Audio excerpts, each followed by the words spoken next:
بسم اللہ الرحمن الرحیم۔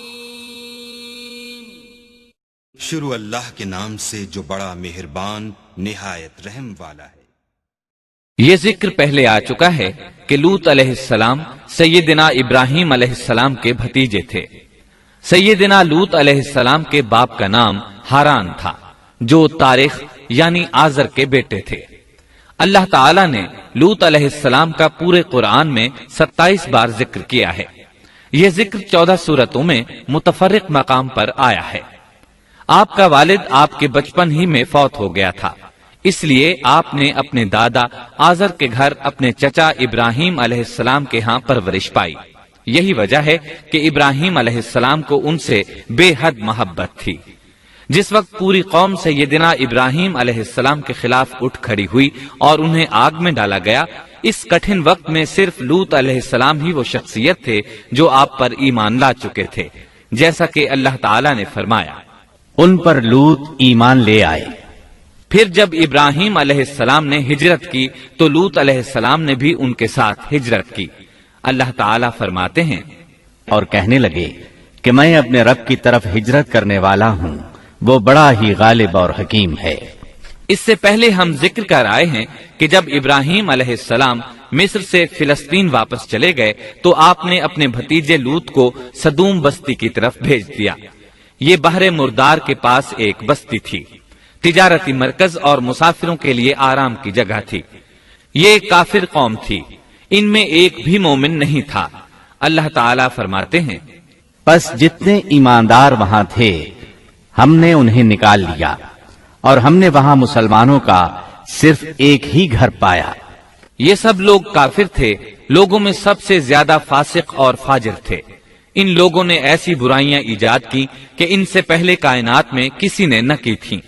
چنانچہ اللہ فرماتے ہیں جب لوط نے اپنی قوم سے کہا تم ایسی فحاشی اور بے حیائی کا ارتکاب کرتے ہو جو جہانوں میں تم سے پہلے کسی شخص نے نہیں کی۔ پھر اللہ فرماتے ہیں کیا تم عورتوں کو چھوڑ کر مردوں سے حاجت پوری کرتے ہو، بلکہ تم حد سے بڑھنے والی قوم ہو۔ اس کام یعنی اغلام بازی اور جنسی بے راہ روی کو قوم لوط نے شروع کیا، لیکن بعض کہتے ہیں یہ تو فطری چیز ہے اور بعض کہتے ہیں یہ جنات سے شروع ہوئی۔ بہرحال یہ فسق و فجور اور گھناؤنا جرم اسی قوم سے شروع ہوا۔ فرشتوں کی زبانی اللہ تعالیٰ نے فرمایا فرشتوں نے کہا کہ ہم گناہگار قوم کی طرف بھیجے گئے ہیں۔ پھر کہنے لگے مگر خاندان لوط کہ ہم ان سب کو تو ضرور بچا لیں گے، سوائے اس کی بیوی کے کہ ہم نے اسے رکنے اور باقی رہ جانے والوں میں مقرر کر دیا ہے۔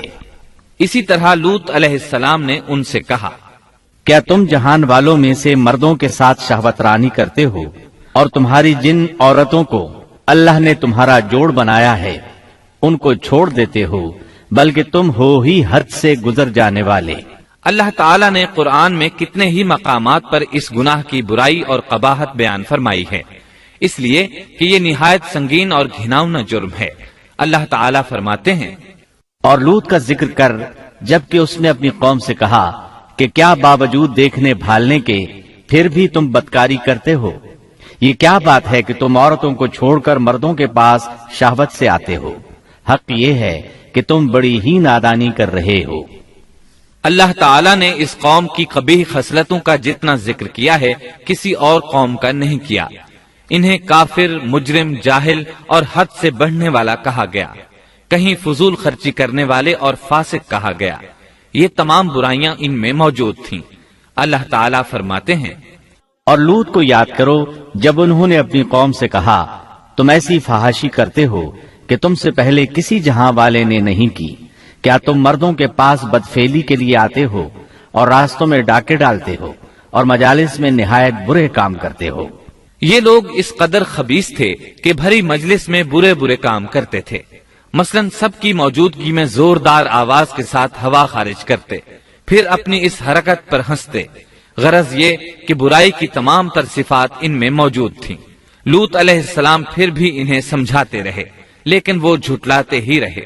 اللہ تعالیٰ فرماتے ہیں قوم لوط نے پیغمبروں کو جھٹلایا، جبکہ ان کے بھائی لوط نے ان سے کہا کہ تم اللہ کا خوف نہیں رکھتے، میں بلا شبہ تمہاری طرف امانت والا پیغمبر ہوں، البتہ اللہ سے ڈرو اور میری اطاعت کرو، اور اس کام پر میں تم سے کوئی اجرت اور مزدوری نہیں چاہتا، میرا اجر تو صرف اور صرف جہانوں کو پالنے والے کے ذمے ہے۔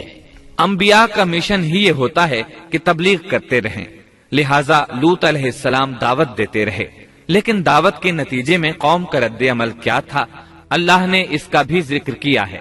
فرمایا، بس اس کی قوم کا جواب یہی ہوتا کہ اللہ کا عذاب لے آ اگر تو سچا ہے۔ اسلام دشمن اور کافر قوموں کا جواب یہی ہوتا ہے۔ قوم عاد اور قوم سمود نے بھی یہی جواب دیا تھا۔ دوسری آیت میں ہے، لوط نے انہیں ہماری پکڑ سے ڈرایا، یعنی انہوں نے کہا، اے قوم، اللہ کی پکڑ سے اور عذاب سے بچ جاؤ، محتاط ہو جاؤ، اس کی لاٹھی بے آواز ہے، لیکن وہ ڈرانے والوں سے بھی جھگڑتے ہی رہے۔ ایک اور آیت میں اللہ فرماتے ہیں، اور ان کی قوم سے کوئی جواب نہ بن پڑا بجز اس کے کہ آپس میں کہنے لگے کہ ان لوگوں کو اپنی بستی سے نکال دو، یہ پاک باز بننے کی کوشش کرتے ہیں۔ چونکہ یہ سب کے سب لوگ فحاشی، عریانی، بے حیائی، بے غیرتی، فسق و فجور اور بدکاری میں مصروف تھے، ان کے نزدیک پاکیزگی اختیار کرنا بے معنی کام بن چکا تھا۔ لوط علیہ السلام اور ان کی بیٹیوں کے علاوہ کوئی شخص پاک نہ تھا، سب کے سب غلاظت میں ڈوبے ہوئے تھے۔ چنانچہ انہوں نے لوط علیہ السلام کو اپنی بستی سے نکال باہر کرنے کا فیصلہ کیا۔ کہنے لگے، اے لوط، اگر تو اپنے اس واعظ و نصیحت سے باز نہ آیا تو ضرور تجھے نکال دیا جائے گا۔ اس پر لوط نے فرمایا، میں بھی تمہارے اس گھناونے عمل سے بیزار ہو چکا ہوں۔ چنانچہ لوط علیہ السلام اس موقع پر وہاں سے نکل آئے اور اپنے رب سے یوں دعا گو ہوئے، اے میرے پروردگار، مجھے اور میرے اہل کو ان کے عمل سے بچا لے اور نجات عطا فرما۔ کتنی ہی آیات میں ہے کہ ان لوگوں نے لوط علیہ السلام کو بستی سے نکالنے کا عزم کر رکھا تھا، اور لوط علیہ السلام اس پوری بستی میں بے یار و مددگار تھے۔ وہاں ان کا کوئی خاندان تو تھا نہیں، لہٰذا گھر میں ہی بیٹھے رہے، دعا کرتے رہے، اے پروردگار، اس فسادی قوم کے خلاف میری مدد فرما۔ اس دعا سے اس قوم کی ایک اور خصلت معلوم ہوئی، اور وہ یہ کہ وہ فسادی بھی تھے۔ سو اللہ نے دعا قبول فرمائی، فرشتے بھیجے، جبرائیل، میکائیل اور ملک الموت، اور بعض روایات کے مطابق اسرافیل کو بھی ان کے ساتھ بھیجا گیا۔ وہ سب سے پہلے ابراہیم علیہ السلام کے پاس آئے تاکہ انہیں اسحاق علیہ السلام کی بشارت دیں۔ آخر کار یہاں سے فرشتوں نے سدوم کا رخ کیا۔ یہ فرشتے وہاں نوجوان لڑکوں کی صورت میں پہنچے، ان کی ٹولیوں کے پاس سے گزرے تاکہ انہیں آزما لیا جائے، ان پر حجت قائم ہو جائے۔ مطلب یہ کہ اللہ تعالیٰ نے فرشتوں سے کہا تھا کہ ان لوگوں کو اس وقت تک ہلاک نہ کرنا جب تک کہ ان کے نبی کو ان پر الزام لگاتے نہ دیکھ لو۔ چنانچہ یہ فرشتے نوجوان اور خوبرو لڑکوں کی صورت میں بستی کے کنارے پہنچ گئے۔ لوط علیہ السلام کی ایک بیٹی بستی سے باہر کنارے پر رہتی تھی۔ جب اس نے انہیں دیکھا تو ڈر گئی۔ اس نے سوچا، ہماری قوم کے لوگوں نے اگر انہیں دیکھ لیا تو ضرور ان سے برائی کر کے رہیں گے، اس لیے وہ اپنے والد لوط علیہ السلام کی طرف دوڑی، ان کے پاس پہنچ کر کہنے لگی، میں نے چند نوجوان لڑکوں کو دیکھا ہے اور میں ان کے بارے میں خوفزدہ ہوں۔ لوط علیہ السلام جلدی سے ان کی طرف آئے، ان سے پوچھا، آپ کیسے آئے ہیں؟ انہوں نے بتایا، ہم آپ کے مہمان ہیں۔ لوط علیہ السلام چاہتے تھے انہیں باہر ہی سے دوسری طرف روانہ کر دیں، لیکن جب انہوں نے کہا کہ ہم مہمان ہیں تو وہ انہیں جانے کے لیے نہ کہہ سکے، چنانچہ ان سے بولے، اللہ کی قسم، زمین کی پشت پر اس سے خبیث اور گندی قوم ہم نے نہیں دیکھی، اور نہ ہی کسی کے بارے میں ایسا معلوم ہوا۔ آپ نے 2 بار، 3 بار اور پھر 4تھی بار بھی ان سے یہی بات کہی تاکہ ان نوجوانوں کو حالات کا علم ہو جائے، وہ بھانپ لیں، لیکن وہ تو فرشتے تھے اور لوط علیہ السلام کی قوم کے خلاف گواہی تلاش کر رہے تھے۔ آخر لوط علیہ السلام انہیں اپنے گھر لے آئے، انہیں بٹھایا۔ لوط علیہ السلام کی بیوی کافر تھی اور قوم کے ساتھ تھی۔ وہ باہر گئی اور اس نے لوگوں کو بتایا کہ اس نے لوط علیہ السلام کے گھر میں ایسے خوبصورت چہروں والے نوجوان دیکھے ہیں کہ زمین پر آج تک ان جیسے کہیں نظر نہیں آئے۔ یہ سنتے ہی وہ سب لوط علیہ السلام کے گھر کی طرف لپکے۔ قرآن کریم میں آتا ہے،